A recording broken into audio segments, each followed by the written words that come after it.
Dobar dan svima. It's a great pleasure to be here in the Parliament.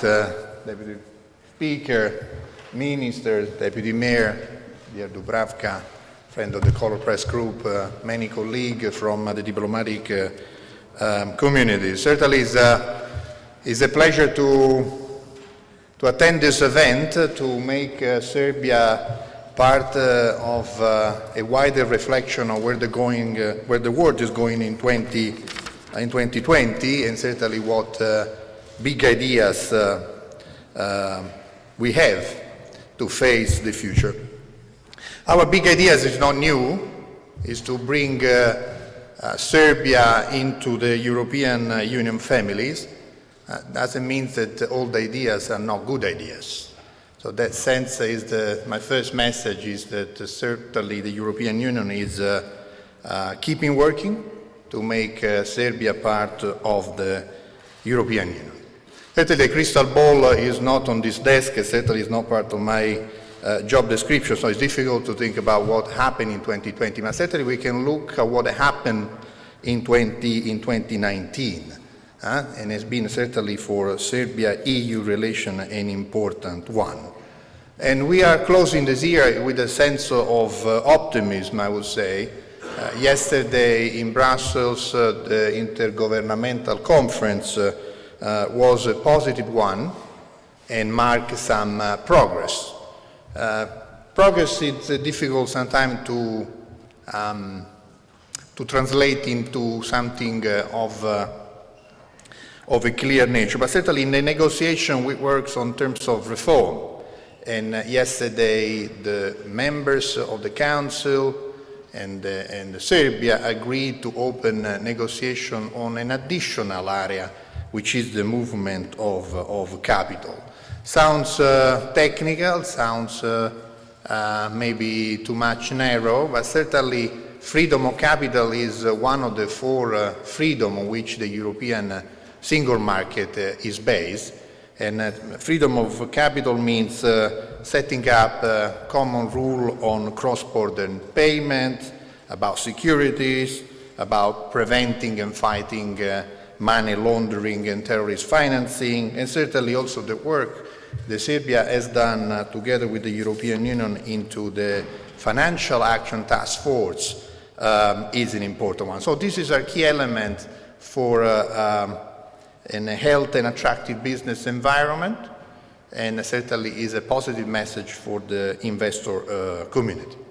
Certainly the area of negotiation of Serbia is wider, certainly has crossed the halfway, let's say. Serbia has now opened 18 out of the 35 chapters. We are not talking about sprint, we are talking about marathon, and certainly the pace is there.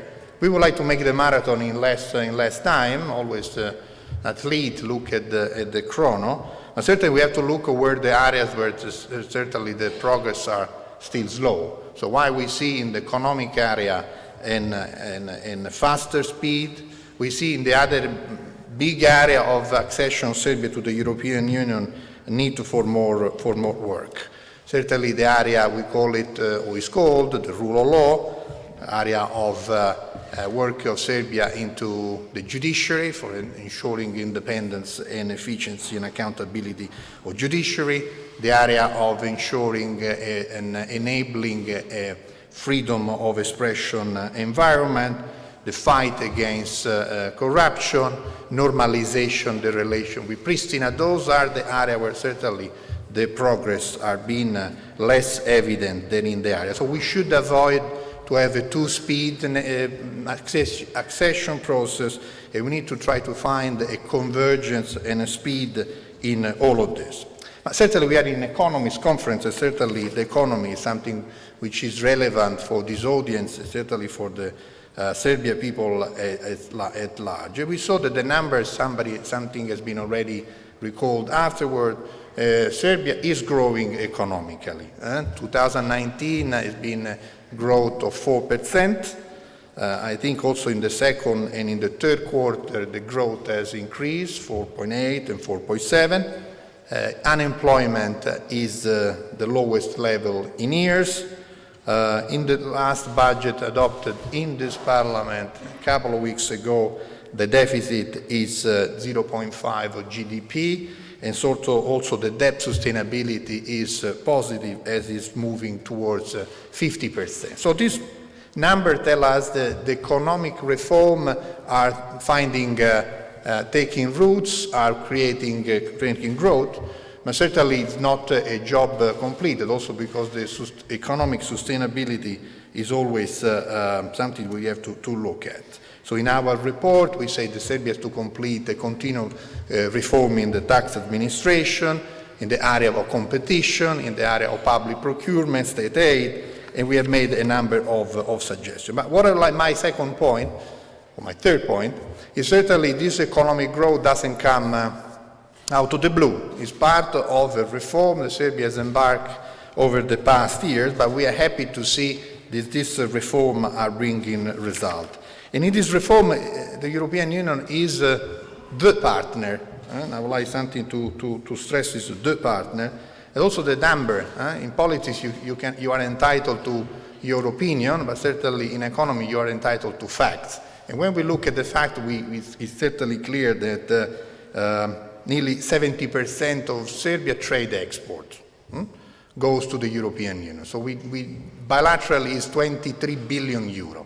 This is the number of 2018, and we saw this number growing in 2019. We saw a growth both in export and in import. And I would like to see also this trade is mostly in balance. So Serbia is not dependent from the European market, but I see the European market as an opportunity to export. This is what the trade balance gives.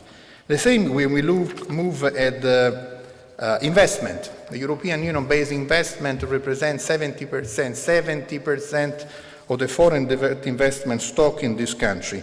If you consider the number 2019, we still do not have the final number, we will arrive to 15 billion euro invested by European Union in this country, 70% of the investment. So this is a vote of confidence of the European business in Serbia, which means that the European Union business like this country, work with this country, invest in this country, and certainly we want this country to see prosper and growing also in the future. The second element, and I move and I try to close also because the time is very tight, on the 2020, how we look at the 2020. I think the message is that we will continue the accession process. We would like to see, as I said, more effort, more conviction in some reform, but certainly the process will continue to move forward. In the past few weeks, in the European Council, there's been debate among member states, and this lack of an agreement, let's say lack of an agreement on opening negotiation with North Macedonia and Albania has created a number of doubt in the region. I would like to say that there's no one in Brussels, no one in Europe is seriously thinking that enlargement is not taking place. The question is how, and certainly the European Commission has taken on board the idea to review some what is called methodology. So the question how we can impress in the way we get there, how we get the accession, some improvement, always looking for improvement.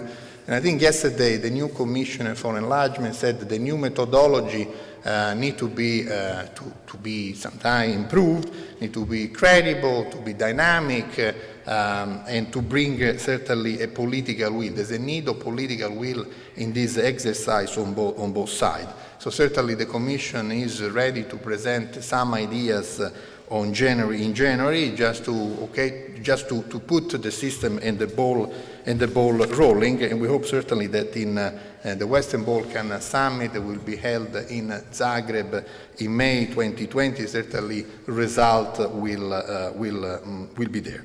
So in closing, my take will be that 2019 has been an important year. The economy is growing.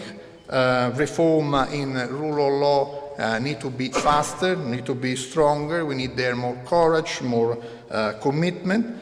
Accession proceed as the reform proceed. Certainly more reform more progress, but the European Union is Serbia's final destination. We need to look at 2020 with a sense of optimism. Certainly the European Union look at the 2020 with a sense of optimism, as for enlargement, a new methodology will be in place hopefully soon on the basis of European Commission proposal. Serbia and the Western Balkans need to remain committed to reform and work with us. Commission will present in the coming days the Green Deal, and a bold idea to make Europe carbon-free neutral by 2050. We are ambitious on making the European Union the leader in the digital agenda and always the guarantor of multilateralism. So we look at 2020 with ambition. Serbia is to be part of this ambition. We want Serbia to be part of our ambition. So work with us and look at 2020 with a sense of renewed optimism. Thank you very much.